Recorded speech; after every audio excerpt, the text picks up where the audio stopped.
Good evening. Right, when I was this hopefully cute little girl, I had 2 ovaries. Nothing remarkable about that. Most women are born with 2 ovaries.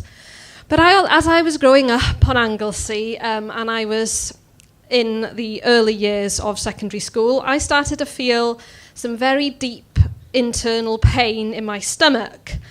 And all the doctors could tell me was, you're coming up to puberty. Your period's going to start any day now. Stop worrying. What do you mean you can't walk? You're fine. I couldn't walk. I couldn't carry my school bag. I could barely speak. I couldn't eat. It was obvious that there was something really badly wrong with me, and nobody could give me any kind of answers at all. So finally things came to a head, and I ended up in Alderhay Hospital, leaving my home, my rural home on Anglesey, being told that I had a tumour on my ovary. That ovary had to be removed, as did the tennis ball-sized tumour.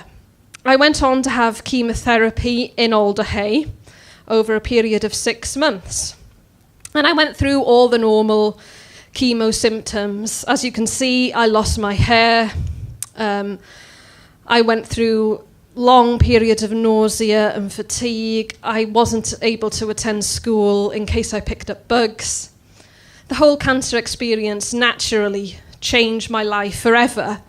But when I did get better and I went back to school and I was learning to cope physically with what had happened to me and emotionally with the huge upheaval that I'd had in my life, I thought, well, I've got 1 ovary. I only just learned what an ovary was about a year ago, and now I'm told I only have 1. But let's get on with this. This is great. I'm alive. I've been through this amazingly dreadful thing. But now I'm well, and I can go back to my school, my life on Anglesey, and live life to the full. And that's exactly what I did. I threw myself into school. It was very important to me that I got good grades. I did a lot of charity fundraising. I absolutely loved raising money for the hospital, which has saved my life. I would speak like this in schools and conferences about my experiences. I would stand with petitions in streets trying to get people to speak about children's health services. Took a visit to see the Prime Minister in number 10.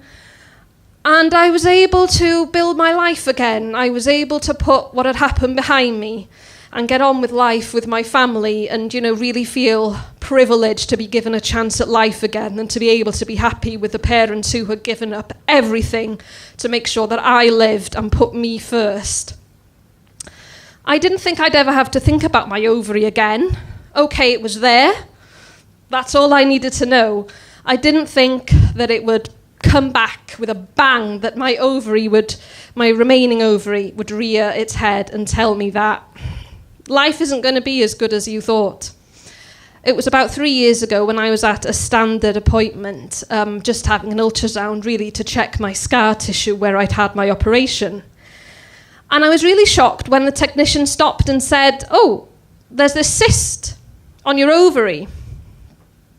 She didn't say much more, and I just got my clothes back on, and I had to go to work. I had to phone my parents, say I was fine, just going back to the office. But I thought, well, hang on, this ovary is meant to just sit there quietly. It's meant to give me babies if I want it. It's meant to just sit there and do nothing the rest of the time. It's not meant to be having cysts on it now. I went through all that rubbish when I was in school so that this didn't happen again. I've abseiled, I've done charity walks, I've campaigned all over Wales. I went through all that rubbish. Why am I being told that my ovary, my only ovary, is now causing me more problems?